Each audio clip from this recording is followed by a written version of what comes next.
This is the family of Queen Victoria. You may have heard about them before because they all married into royal families all over Europe and are often referred to as the grandparents of Europe. He was born in 1819 and he died in 1861. Now, Queen Victoria and Prince Albert had 9 children, but it wasn't like a Brady Bunch. Like, they didn't raise them together. Let me explain. He was the eldest son and thus heir apparent to Queen Victoria. Died in 1878, and he held the title Duke of Edinburgh until 1861 when he became Duke of Saxe-Coburg and Gotha upon his father's death. She married her first cousin, Prince Christian of Schleswig-Holstein, who was also the nephew of Queen Alexandra of Denmark through her mother, Princess Mary of Schleswig-Holstein, and they had 6 children. He married his first cousin, once removed, Grand Duchess Maria Alexandrovna of Russia. They had 2 children, including Marie, who eventually became Queen of Romania. He held the title Duke of Albany, but he suffered from hemophilia and had a fall and died at the age of 30. She was the youngest child of Queen Victoria and Prince Albert, and she remained very close to her mother even into adulthood. She married Prince Henry of Battenberg, and they had 2 children, Princess Mary, who married a Danish prince, and Prince Henry, who died as a child. How did they do things like meals and bedtime stories and things like that? There was a famous incident when the children set a small fire in one of the palace rooms and then tried to cover it up. They were grounded for that. But overall, Queen Victoria and Prince Albert wanted their children to live a middle-class lifestyle. They didn't want them to have wild parties and be frivolous. They wanted them to be educated and well-rounded and be well-versed in science and mathematics and history. And they also wanted them to be disciplined and have good morals and manners. Did they have like a family meeting every Sunday to get everyone caught up on everything going on? No, it's not like that. Thank you so much for watching. Prince Albert was very involved in the education of the children, and although they were raised primarily by nannies, Albert did oversee their tutors and made sure that they got a good education. Albert was very strict about morals and manners and routine and all that stuff. But after he died, Victoria kind of lost it a little bit. She was devastated by his death. She wore only black for the rest of her life, and she became dependent on her youngest daughter, Beatrice, and her servant, John Brown, and later Abdul Karim. She liked to be waited on hand and foot. She did not like to go anywhere without her personal servants. In fact, she had a special train car built for her that had a sitting room and a bedroom and a bathroom and all that stuff so that she wouldn't have to stay anywhere overnight. She was kind of like the Queen Mother in a way, always traveling with her own little train car and her servants and things like that. She wanted to be as comfortable as possible at all times. Beatrice carried the hemophilia gene into the Spanish royal family. He did marry, and he had 1 daughter, Princess Henrietta, who also had hemophilia and who had a son, Prince Maurice, Duke of Braganza, the pretender to the throne of Portugal. It means that she had 1 recessive gene for it, but she didn't actually have hemophilia herself. But because she had so many children and they all married into different royal families, well, now you have all of these families across Europe who have hemophilia because they received the gene from their grandmother, Queen Victoria. In fact, hemophilia spread through the royal families of Russia, Spain, and Germany, all because of Queen Victoria. And this would have a huge impact on the fate of the Russian royal family. He was the 7th child of Queen Victoria and Prince Albert. He held the title Duke of Connaught and Strathearn. He married Princess Louise of Denmark, and they had 3 daughters, which means that he was the grandfather of Princess Marina, Duchess of York, and he was also the grandfather of Princess Alexandra, Mrs. Hornby. He had a long military career and was the Governor General of Canada. From 1911 to 1916, she married her cousin, once removed, Lucinda IV, Grand Duke of Hesse, and they had 6 children, including Empress Alexandra of Russia, wife of Tsar Nicholas II, and also mother of Alexei, who had hemophilia. But tragically, Princess Alice died at the age of 35 from diphtheria, and she married the Marquis of Lorne, who later became the Duke of Argyll. He was not royalty, so therefore none of her children held royal titles.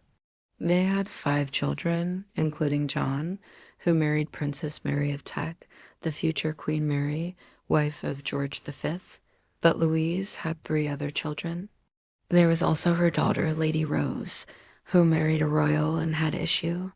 And then there were 2 sons, Lord Lorne and Lord Albert. But tragically, Lord Albert died as a child. He eventually succeeded her as King Edward VII. He started the Edwardian era, if you know what I mean. Now, Albert Edward married Princess Alexandra of Denmark, and they had 6 children, which means that he was the grandfather of George V, and he was also the grandfather of Edward VIII, who abdicated, and George VI, who was King George VI during World War II. Now, as you can see, King George V had 2 brothers, John and Prince Henry, who died as a child. And then he had 3 sisters, Mary, who married a commoner and therefore had no issue, and then Margaret and Mary, who both died as children. But he did have 6 children, and the eldest, David, became Edward VIII. Then the second, Mary, married a fellow British king, King George. They were first cousins. And then there was Henry, who was Duke of Gloucester, and they also had a younger sister named Rose. But Henry died as a child, as did one of their sisters. But why is that? Well, let's find out. And she was born in 1840. In 1858, she married her first cousin, once removed, Frederick III, German emperor. Yes, another cousin marriage. That was popular back then. So they were first cousins, but he was also the nephew of her uncle, King Edward, Duke of Kent, and therefore the grandson of George III. Now, when Victoria married Frederick, she did become German empress for 99 days until Frederick, as mental illness, returned. And he abdicated the throne in favor of his son, Kaiser Wilhelm II. So Victoria held the title German Empress, but she never really lived in Germany or anything. But she did have children, though. So she had 8 children, and the eldest became Kaiser Wilhelm II, the last German emperor. So she was the grandmother of Kaiser Wilhelm II. So here we have Queen Victoria, born in 1819, died in 1901, and she married her first cousin, Prince Albert of Saxe-Coburg and Gotha. So this is their eldest daughter, Victoria, the Princess Royal, named after her mother and her father's title. Now, next, we have Queen Victoria's second child, Albert Edward, Prince of Wales, born in 1841, died in 1910. Then we have Princess Alice, born in 1843. Then we have Prince Alfred, born in 1844, died in 1900. He was the 4th child of Queen Victoria and Prince Albert. Then we have Princess Helena, born in 1846, died in 1923. She was the 5th child of Queen Victoria and Prince Albert. Next, we have Princess Louise, born in 1848, died in 1939. She was the 6th child of Queen Victoria and Prince Albert. Then we have Prince Arthur, born in 1850, died in 1942. Then we have Prince Leopold, born in 1853, died in 1884. He was the 8th child of Queen Victoria and Prince Albert. And finally, we have Princess Beatrice, born in 1857, died in 1944. But now, let's talk about the elephant in the room. Queen Victoria was a carrier of hemophilia. What does that mean? Now, let's talk a little bit about family life. They did have some issues with their children running around and getting into things. So there you have it, the family of Queen Victoria. If you like this video, please subscribe. We'd really appreciate it. Ever wonder what it was like to be related to Queen Victoria? Her children and grandchildren wove themselves into every royal house of Europe, creating an intricate web of family ties. That their surviving offspring had a profound impact on British and European history.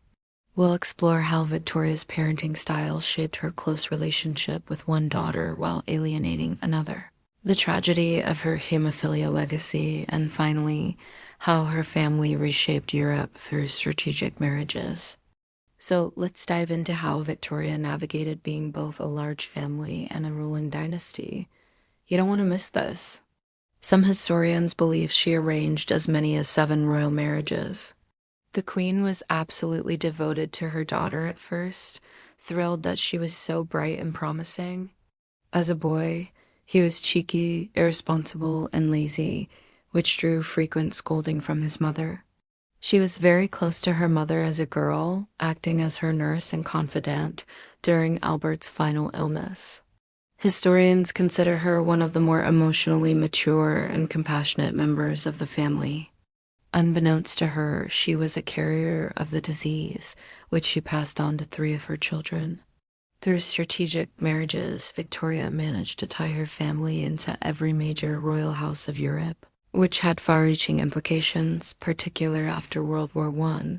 Her personal life, particularly her family, was deeply intertwined with the political landscape of Europe.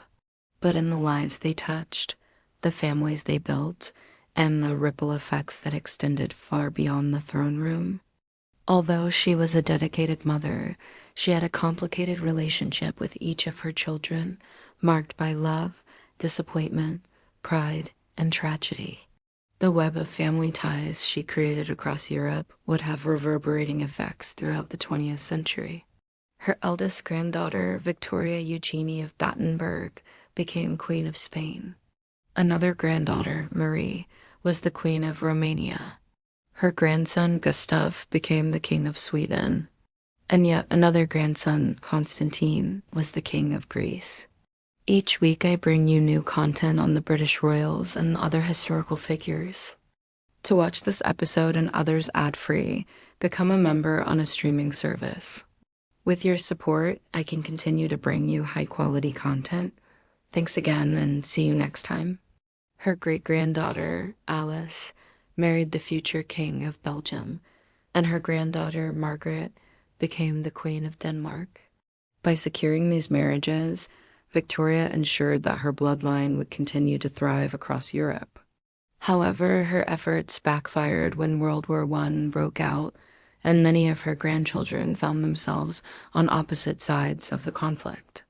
Prince Leopold was the first to suffer, and his condition was so bad that he experienced spontaneous bleeding, which eventually led to his death at age 30 after falling down a flight of stairs. Princess Alice, who'd shown signs of the disease earlier, had 2 sons, one of whom died of hemophilia.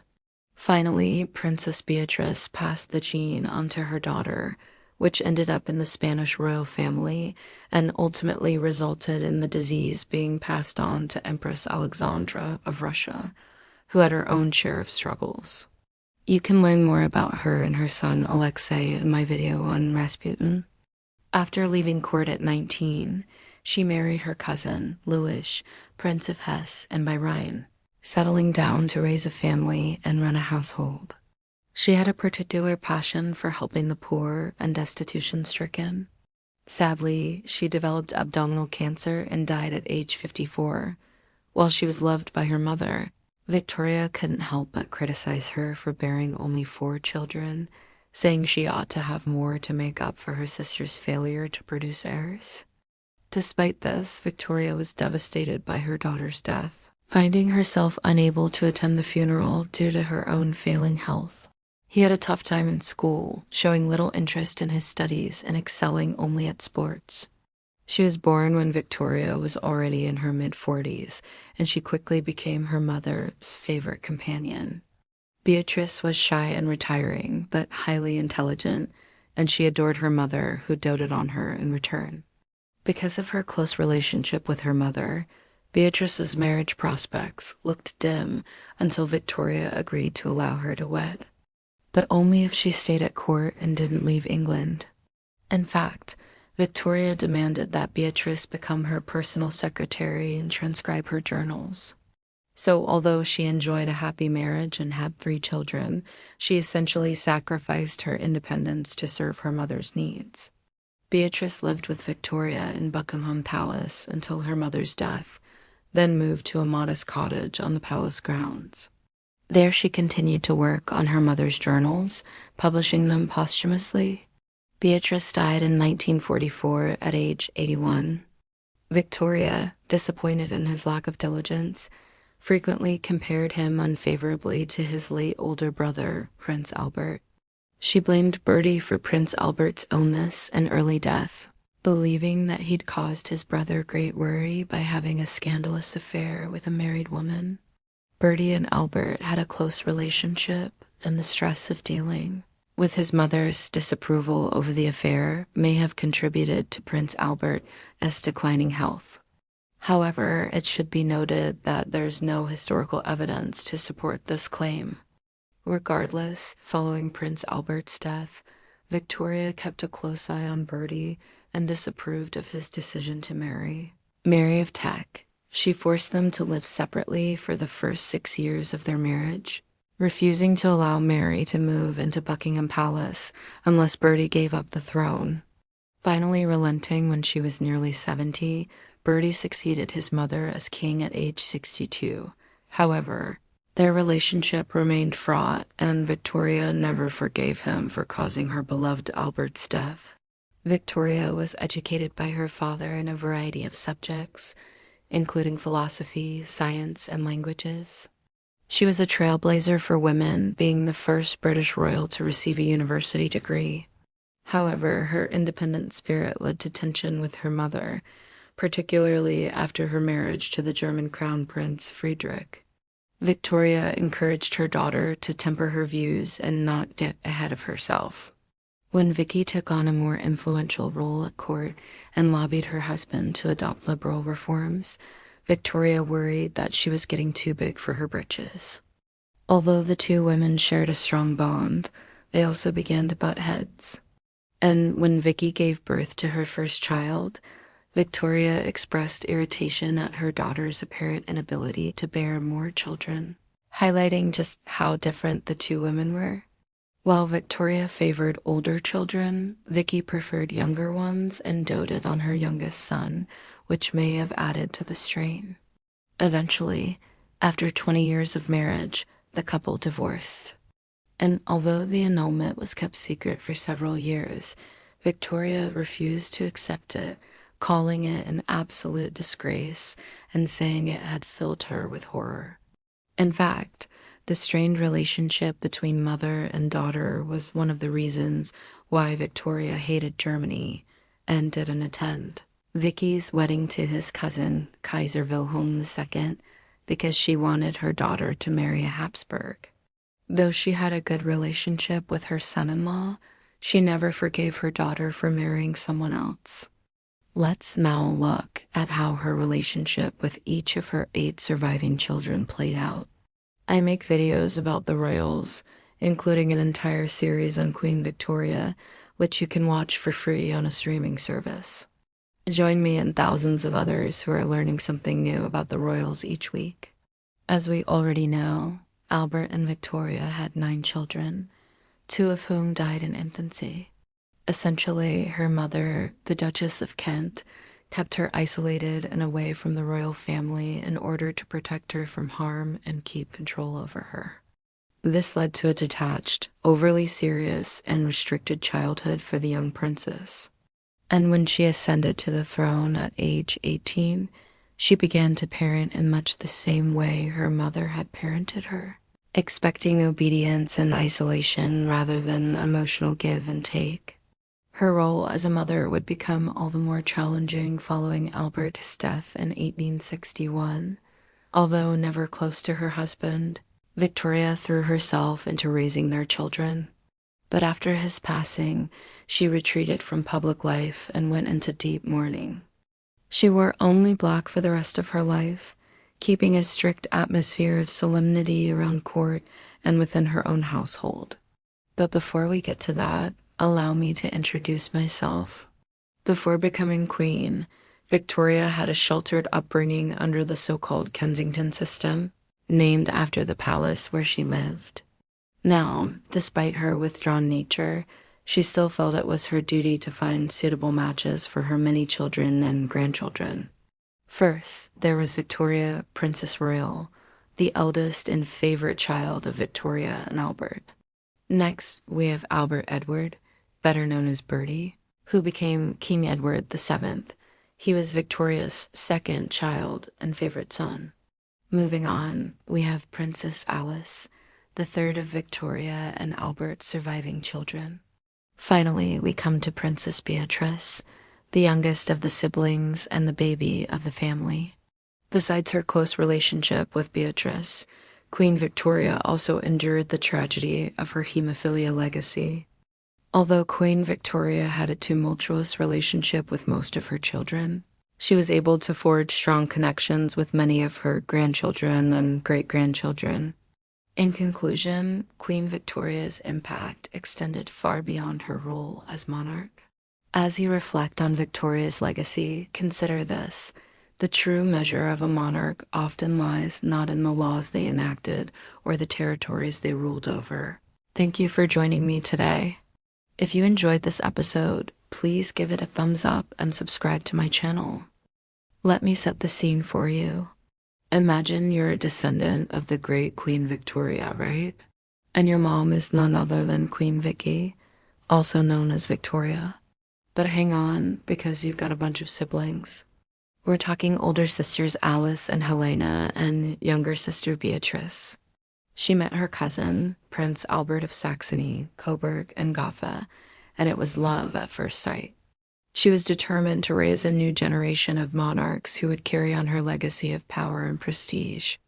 But as the years went by, she began to realize that her time in the spotlight was coming to an end. The world was changing rapidly, and she was clinging to the past. But as the saying goes, the more things change, the more they stay the same. Victoria's story is a reminder that no matter how powerful or influential you are, you can't stop the march of time. But it is also a story about the complexities of family and the lengths to which a mother will go to protect her children. What do you think? How would you write this dramatic family squabble? But that's it for today. Until next time, keep writing, keep dreaming, and keep believing in the power of your stories. But as we all know, kids can be unpredictable. Take her eldest son, Edward, for example. He was the crown prince and the spitting image of his grandfather, King George III. But instead of embracing the responsibility thrust upon him, Edward ran away from his royal duties, fleeing to the countryside with a trunk full of clothes and a heart full of whimsy. Talk about a royal rumble.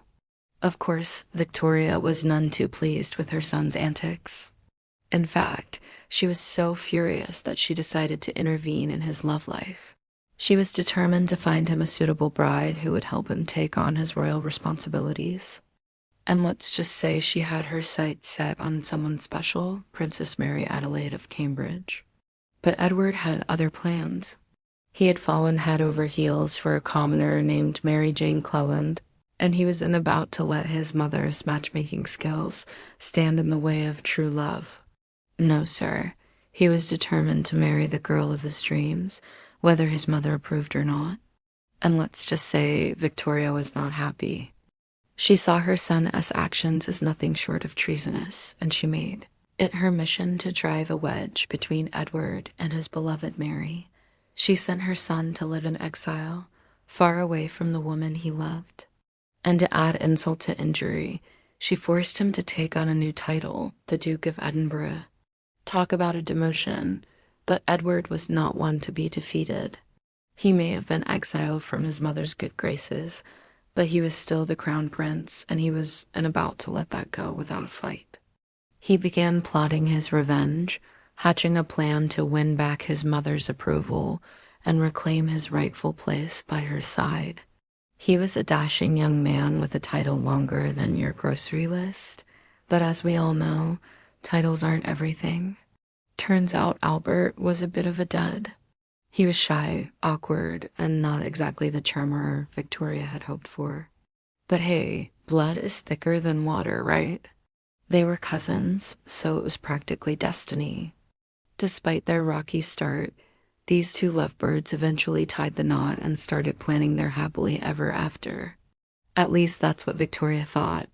But behind closed doors, Albert was struggling. He felt like he was drowning in the pressures of royal life, and he desperately wanted to escape.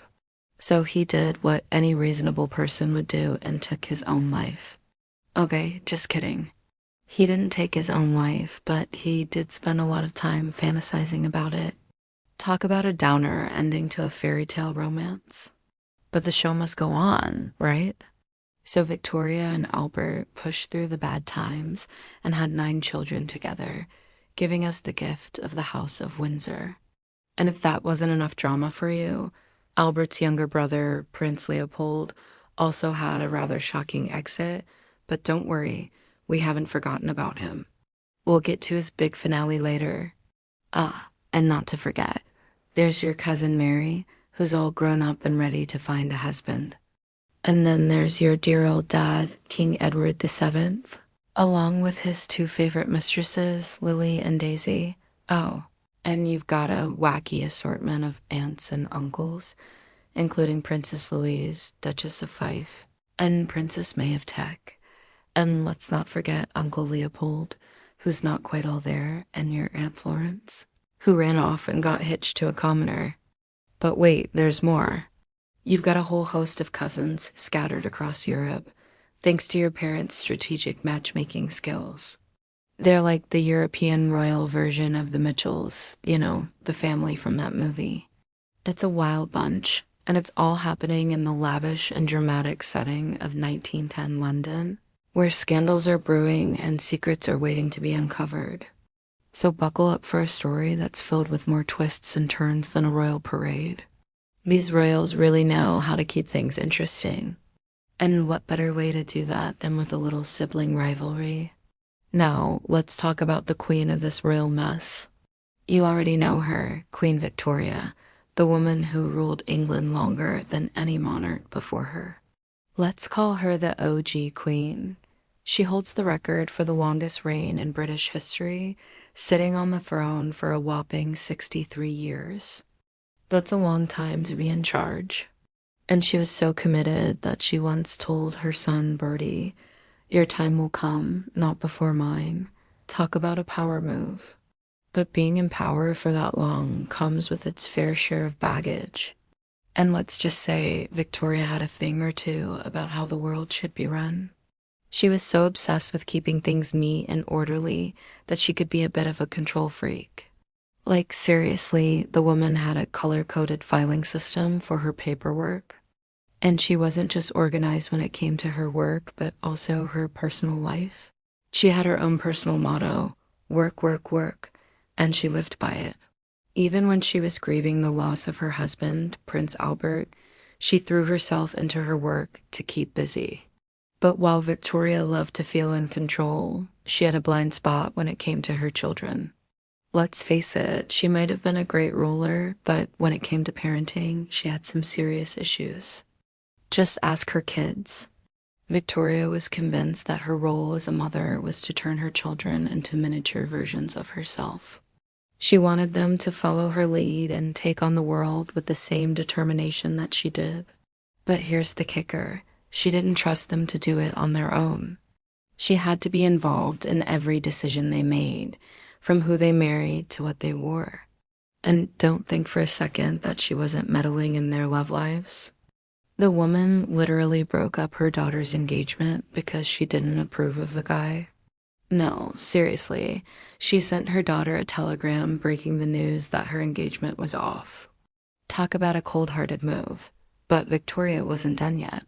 Oh no, she had a grand plan to unite the royal families of Europe through marriage. She saw herself as the ultimate matchmaker, orchestrating a series of strategic alliances that would knit together the continent's nobility. and her sights were set on her children and grandchildren, whom she saw as pawns in her game. Now, let's rewind back to 1840 when the young queen was only 18 years old. As Victoria's children grew up, she saw to it that they were well trained in the ways of the royal family. As for Victoria, she was determined to hold on to the power she had wielded for so long.